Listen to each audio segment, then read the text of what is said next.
Hello, everyone, and welcome to Decoding Ancient History, Understanding the Language of Antiquity.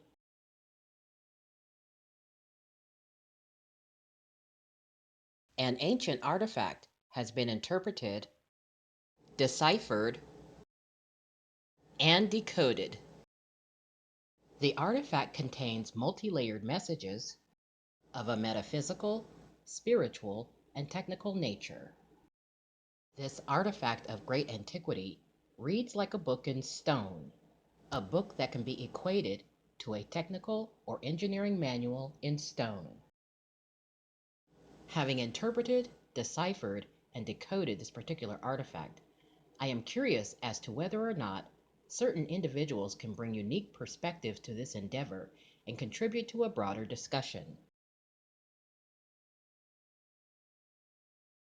In the video trailer for part 2 of this presentation, I gave a brief overview about my life and how I happened into the process of interpreting the stone tablet that you see before you. I'll begin part 3 of this video trailer by picking up where I left off and expanding upon some of the experiences that I previously shared. It was the summer of 1998 where I had finally reached a crisis point in my life, an intersectional crossroads of sorts where I felt like I was confronted with having to make definitive choices about the direction and the path that I wanted to follow in life. In order to facilitate the process of determining what it was my soul wanted to accomplish and how best to do it, I ordered several grams of iboga root bark from a source in Gabon, Africa, in hopes that its psychoactive properties could assist me with getting in touch with my higher spiritual self. Seeking deeper levels of insight and clarification about what it was that I wanted to accomplish in life, I would finally receive my order in the mail and made plans in an upcoming weekend to take the iboga root bark in hopes that it would assist me in seeing my way out of the psycho-spiritual impasse that I was experiencing. When the weekend finally rolled around, I ingested the root bark and waited for it to take effect. Hours passed, and the only thing that I experienced was a very mild, star-like twinkling within my perceptive field. Needless to say, it was a major bust, and I didn't have the type of experience that was typical of one who ingests the root bark. As I reflect back upon that time in 1998, I remember coming to the conclusion that maybe what I had received in the mail wasn't really iboga root bark at all, and that I had been swindled out of my money by those whom I had sourced it from. I also thought about the possibility that I may not have taken enough of it to produce the type of results that I was looking for. Either way it went, I would eventually dismiss my experience as a total waste of time. However, it would be about 6 months later in the early winter months of 1999 when I would begin intuiting the presence of something or someone who would emerge from somewhere within my physical being. Not long after making its presence known, there was an instance where I had intuited a small inner voice emanating from this presence, asking me whether or not I was ready to get in my boat. In another instance of intuitive communication, the same entity present stated very clearly within my mind that their presence would grow within me over time. Since that period of time in the late 1990s, I have often wondered whether or not the appearance of this entity presence in my life was a direct result of my having ingested the iboga root bark, because prior to my having done so, I had never experienced the type of intuitive communication that I was beginning to have. So, in my having shared this experience, do you think that the iboga root bark inadvertently may have awakened some dormant part of myself that I wasn't consciously aware of? How about the possibility that the iboga root bark may have been the emergence of a spiritual teacher, making themselves available to assist me in the navigations of my spiritual journey? Having posed this set of questions, we'll pick up where I am leaving off for now and continue with the story of my life in the next video trailer for part 4 of this presentation. In the meantime, let's get in our spiritual boat and sail into the details of part 3. In part 3 of this video series, we begin with a review of concepts that have been illustrated in part 2.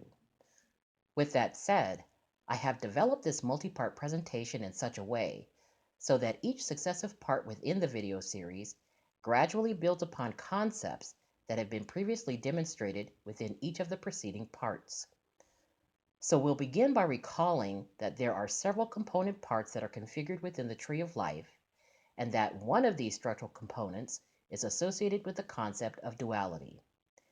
In a brief review of this concept, we'll listen once again to Matt Lacroix's description of a central point that emerges as a third aspect within the concept of the triptych, which is engraved within an ancient stone relief found in Turkey. Let's listen. This triptych doorway, now what does it really mean? Well, it's this aspect that we have these three parts to us, these three fundamental parts. And if we can balance them all, we can reach these higher states of consciousness. And they describe them, and the Hindus describe them, and cultures around the world describe them. Hermeticism described it as this energy of like the masculine, the feminine energy, right? Or the left and right brain. And then this aspect of this central point of the two combining to create this third aspect of our divinity.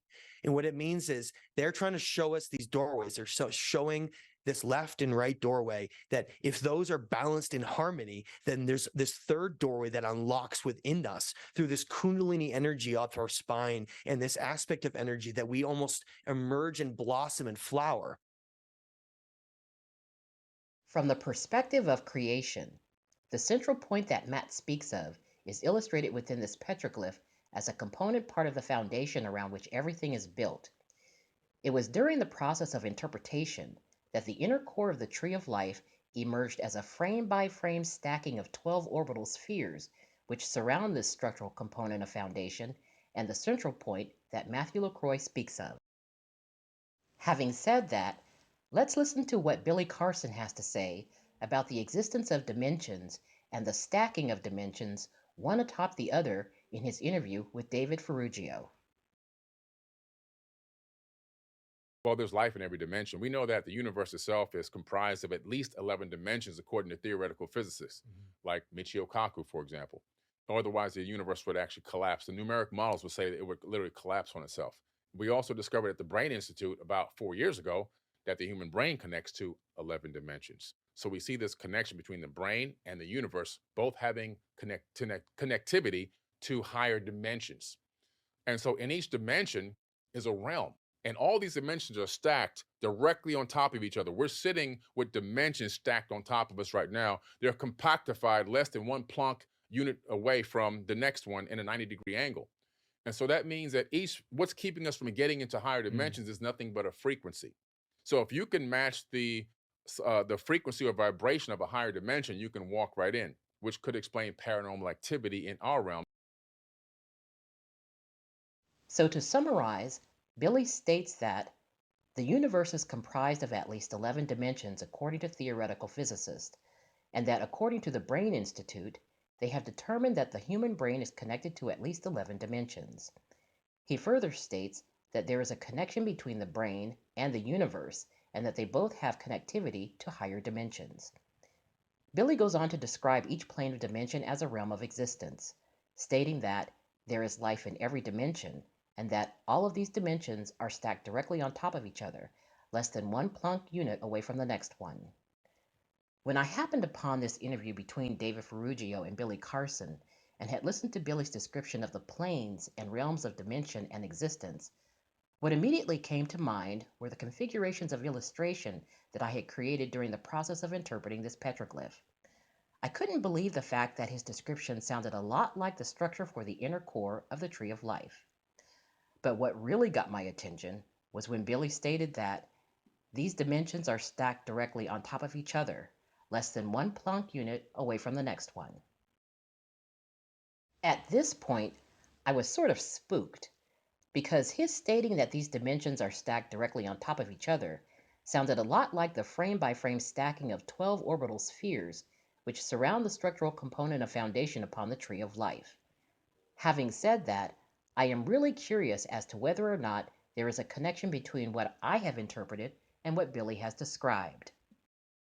To that end, there is another interview that I happened to watch on the Next Level Soul podcast, where Alex Ferrari is talking with Darius J. Wright about the configuration of what he refers to as the construct. Let's listen to Darius' description of the construct. So let's get into the construct. What is, from your opinion, this thing you call the construct? Because there is something called simulation theory that quantum physics has put out and proven actually now that there is chances are that we're in some sort of matrix-esque construct. What is your understanding of that? The construct is what we're in right now, right? So you could say that's the container, contains everything. It's actually a toroidal field as well. This is where you get many different realms stacked upon realms, all coexisting within here, right? This particular construct has a total of 12 realms, right? So 12 total within here. This is where we have the earthly realms. Realm 1, which is the realm that we're in within this construct, is the earthly realms, right? And there are other land masses still here that have not, you could say, has not been presented to us through the official model that we're given, right? So there are You mean land on beyond Earth? poles. Yeah, On absolutely. Earth, on Earth. Oh yeah, I'm sure Yes, there's yeah. Antarctica Yeah. alone. Yeah. This is where all of the races are. You could say ET races exist, right? Even the, you could say a lot of the bodies, the original giant bodies, angel bodies, are in stasis in Antarctica, is what I saw out of my body. Now, when you go through the many different realms, right, they have different names. These realms have different templates, right? So one of them I'll share here is realm 5, which is the heavenly realms. Heaven is within the construct that we are within. It's not actually on the other side. It's within here. It's a certain template within the I'll just call it the Frequency? Yeah, well, I'll just call this construct the game of duality, right? Let's just call it that. That's the thing. To summarize, Darius states that the construct can be compared to a container that also exists as a toroidal field, and that within this container is the existence of many realms that are stacked upon realms. He goes on to state that the construct contains a total of 12 realms. The existence of many realms that are stacked upon realms, a total of 12 realms? Now, is it just me or is it a coincidence? Because if you will recall, it was during the process of interpretation that the inner core of the Tree of Life emerged as a frame-by-frame stacking of 12 orbital spheres which surround a structural component of foundation for the Tree of Life. Although Billy Carson mentions a total of 11 dimensions in comparison to Darius' mention of 12 realms, what we all have in common between our descriptions of the dimensional plane is the fact that these dimensions or realms are said to be stacked directly on top of one another. This is beyond coincidence. Truth be told, I am beginning to believe that something is afoot. Something strange is going on here, and whatever it is, it appears to be by design. With that said, let's listen to another part of the same interview where Darius describes how, in the out-of-body experience state, the soul can access different realms of dimension by tuning into the specific frequencies associated with each realm. He goes on to talk about the two ways in which the realms of dimension can be accessed. The first way being through the halls of Amenti, and the second way being through the core of the Stargate. Let's listen to the video clip. And it's just like basically tuning. It's like a radio frequency, right? So as you start to tune the radio frequency, you'll access different stations. Same thing once you're out of your body. Once you start tuning the soul to different frequencies, you access different realms within this construct. And you access these different realms as well, how I have been showing. There's two ways. One within the halls of Amenti, and also through the core of this realm, right? Which they call the core of the Stargate, which the Stargates give you access to all of the realms within this construct. The 12th realm exits you out of the construct completely, where you could actually step out from the outside, view it from the outside, see it from, you could say, God's point of view. Having listened to Darius describe the various ways in which the soul can access different realms and planes of dimension, what stands out here is his mention of the core of the Stargate, with the operative word here being the core. So now why is that? Well, once again, and if you will recall, it was during the process of interpreting this petroglyph that the inner core of the Tree of Life emerged as a frame-by-frame stacking of 12 orbital spheres, which surround a structural component of foundation for the Tree of Life. Darius' description of the core of the Stargate and my description of the inner core of the Tree of Life is what is being compared here, for which the reference to the core in both instances makes me wonder whether or not this just so happens to be another case of coincidence. Although I feel like what appears to be coincidence is beginning to stack up, if you will, let's go back to the interview where Alex asked Darius to describe in detail each of the 12 realms. Now, you've Yeah. mentioned okay, so let's go into the 12 realms. Can you Mhm. kind of go into a little bit more detail of what each realm is, or at least an explanation of what each realm is? Because I've heard of this concept before of the 12 realms. It's been sometimes said 9, sometimes different numbers, but generally speaking, the multiple levels that we all have to kind of go through. As far as, I don't know if it's called ascension. So, like ascended masters who've walked the earth have transitioned into different levels and realms. We can get into that in a minute, but let's just go over the 12 realms as you know them. Okay. Okay. So the ones that I know and the ones that I feel comfortable sharing right now are the ones that I've already shared, right? Because there's still certain things that I'm mapping out currently of specifics, like the realm of Eden, right? Mhm. That's actually it's a place, right? Mhm. That's here still, right? So yeah, I've just the ones that I've shared are the ones that I feel comfortable with at this moment. But yeah, so you have heaven here, you have the angelic realm, which is angels, right? The Mhm. gods, right? Mhm. Earthly realm. And there's a total of 12. So, as we just heard, Darius indicated that he was only comfortable with describing the realms that he had previously spoken of, as he was still mapping out details and information with regard to other realms and their planes of dimension and existence. As it relates to the animated concepts of illustration for the frame-by-frame stacking of 12 orbital spheres and their framework of encasement within the inner core of the Tree of Life, I am curious as to whether or not this configuration of 12 spheres is actually representative of the different realms that Darius speaks of. With that said, what is most interesting about this configuration of 12 orbital spheres is that they begin to sound off, if you will, and express themselves in terms of sacred geometry. As such, Robert Gilbert and Robert Grant come to mind, as they both possess knowledge and expertise as it relates to harmonic resonance and the science of sacred geometry in all of its forms of expression. When most people think in terms of the word creation, many tend to associate this term with the Almighty God, who is said to have spoken creation into existence. However, as we continue to move through part 3 of this video series and build upon concepts related to sacred geometry, that being light, sound, vibration, frequency, and their various forms of expression through numbers and music, what will surprise most viewers is the revelation of an underlying structure that can be viewed from both an engineering as well as a mechanical perspective.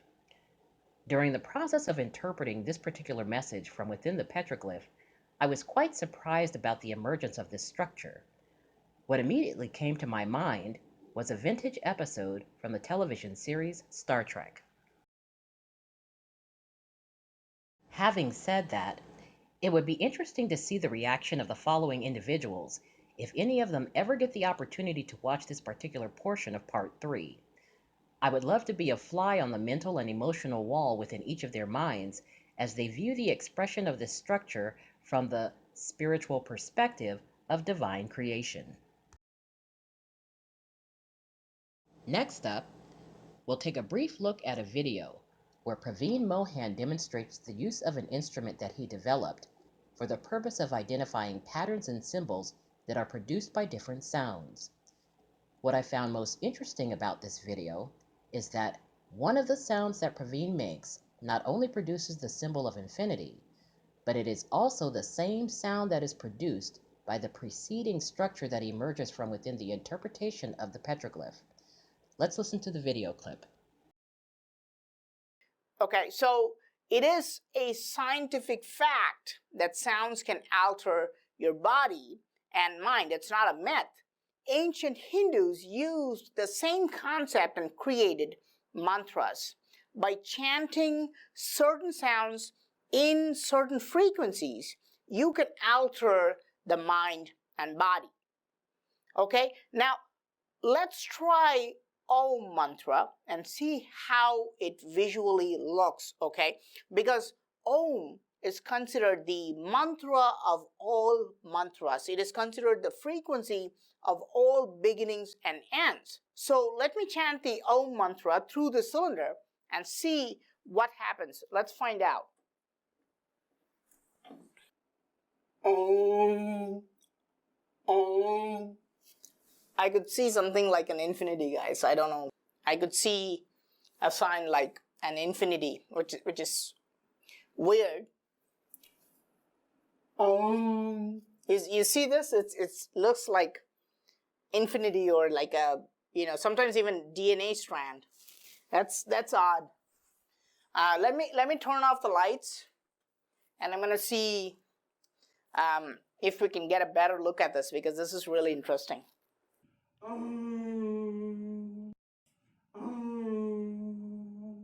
So it's pretty interesting, guys. So when I chant the Aum mantra, I saw something like an infinity. Especially when I turned off all the lights, I could see better. It looked like an infinity, sometimes even maybe three loops. It looks like a DNA strand or something like that. But then when I chanted more and more, there was also a weird vibration, right? So it just sort of, there was a reverberation. So let me go to the computer and let's see how everything looks when we slow it down, okay?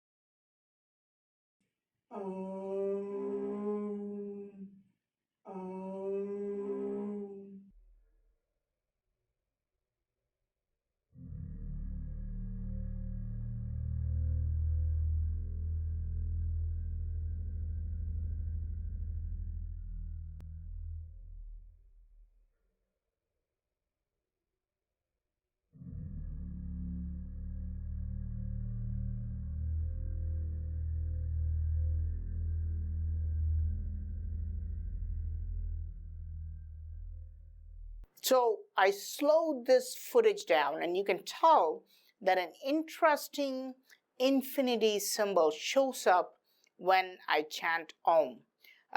Is this just a coincidence? I don't know.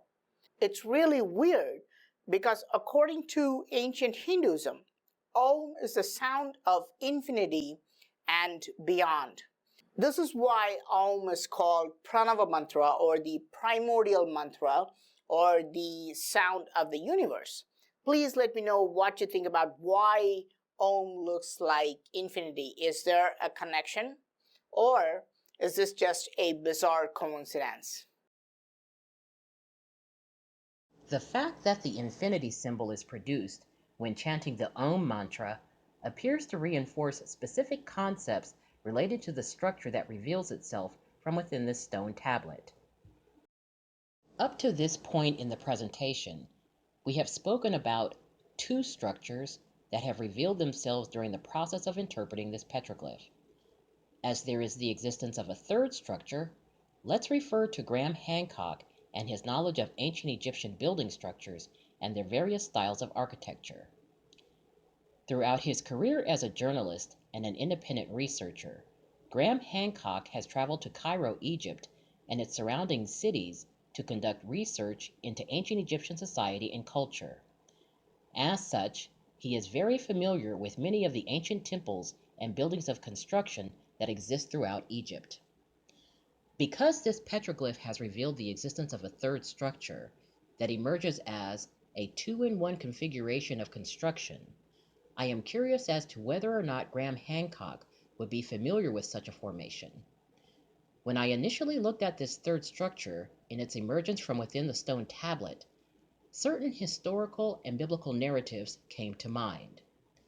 With that said, it begs the question: if such a structure were to actually exist, number one, is the structure built as an interior room of a temple above ground?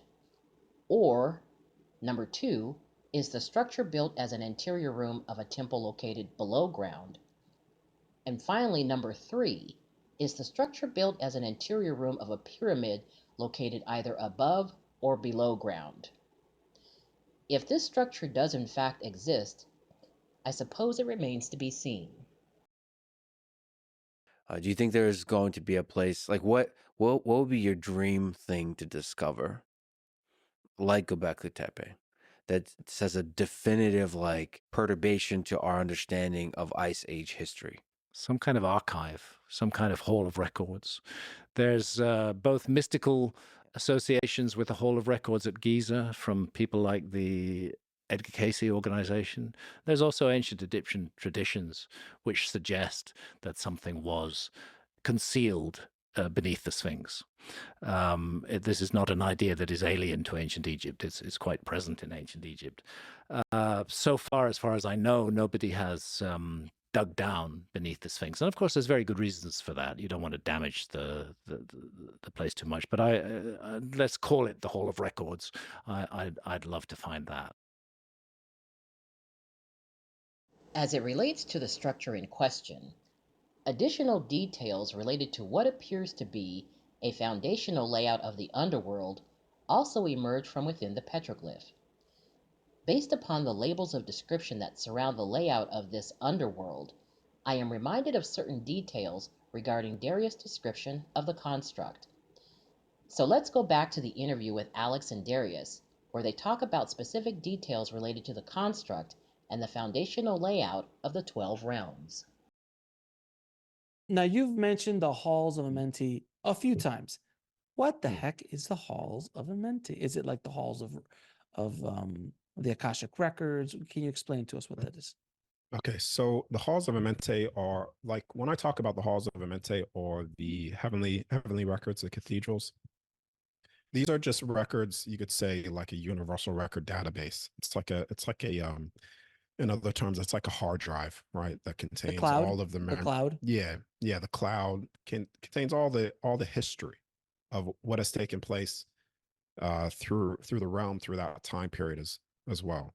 Now, when I access the halls of Amenti, it's just that. It's accessing a certain point in time, while at the same time it's accessing the present, because the halls of Amenti are still a present thing that still exists.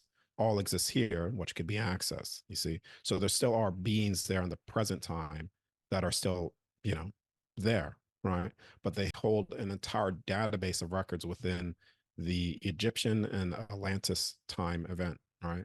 So that time in particular. And what's interesting is when you access certain things within the halls of Amenti, or even the heavenly realms as well, but I'll just stick with the halls of Amenti, they have like these tablets, or like you could say books, right? Or certain crystals, right? When I was in the halls of Amenti, I remember seeing the first time there was a crystal there, and that crystal had a white fringe around it, right? And once you walk into the door, the passageway, all the doors are open, by the way, but once you walk in there, this crystal would change based off the frequency of the soul. Mine was green, right? And so when each soul walks into that door, it will change, right? Based off the certain energy signature frequency that the soul's bringing at the time. There's also certain doors and passageways that you can access where when you touch something, it sort of downloads all the information within you, but it's not necessarily like you get every single nuance of it. It's almost like you're getting the movie trailers. It's the trailer of the movie. You're getting all the good bits, and then over time that slowly unpacks within you, and then you're like, okay, that makes more sense, etc., right? Also, in the halls of Amenti, they mapped out, when you go down to all the way down the middle hall to the very end of it, they've mapped out the entire construct, all the 12 stargates, right? The entire realm that we live within, the 12 realms, 12 stargates, when they have it on like a table, and like they actually, the firmament, everything is there, and they have it all displayed. And in the halls of Amente, there's certain halls as well that access due to frequency, right? So there's certain frequencies based off the stargates that they have aligned to within certain halls that you walk into, which gives you direct access to the many different realms within this construct. Because stars are based off certain frequency points, fixed dimensional space access points. Yeah. So can you go into what Yep. you see with the cathedrals and what information is there versus the halls of Mente? So it's all of the records of heaven, right? The point in time of, or the records of heaven and present as well, because heaven is still here, right? Mhm. But what was interesting when I was in the heavenly realms, right, is what we call iPhones, right? Or like iPads, tablets. Mhm. Like they actually have these devices within heaven. And it's just that it's another database, you could say. So a form of organic technology. I remember seeing a girl holding this device that looked like a iPhone. And I was just like, why does she have a phone? Well, I Like, mean, why I is she can using answer. I can answer that question. go ahead, Steve go Jobs is on the other side now, so he's obviously manufacturing these in heaven. Obviously, he's now on the other side, and even God was like, "I got it. These are fantastic." Yeah. That's the only thing I could think of. Yeah. So that's a good one. But the yeah, they have organic forms of technology, right? So that's what they use within the heavenly realms, is what I've seen, like these tablets, these phone, but they're not phones, but they look very similar, right? And it's the same thing when you touch it, and it gives you access to an entire database of information of that what you want to access within the heavenly realms, right? To summarize, Darius states that the construct is comprised of 12 realms, where the halls of Amenti and the Hall of the Cathedrals are located. He describes the halls of Amenti as containing information related to the ancient civilizations of Atlantis and Egypt, and the Hall of the Cathedrals as containing information related to the universal records of heaven. He continues by stating that information related to all activity that has occurred throughout the history of the construct is maintained within the universal database of the Akashic record and can be accessed through the Amenti and Cathedral halls of record. Darius goes on to describe the organic technology used within the halls of record to access different databases of information, and compares this technology to similar technologies that are currently used within the Earth realm and its plane of dimension. Having said that, I wonder if Darius' description of the construct and the 12 realms aligns with what the petroglyph revealed about the foundational layout of the underworld. It's a curious thing. I suppose this also remains to be seen. To learn more about the component architecture of creation and the underlying structure of the Tree of Life, watch Part 3 of Ancient Messages in Stone, Decoding the Assyrian Tree of Life.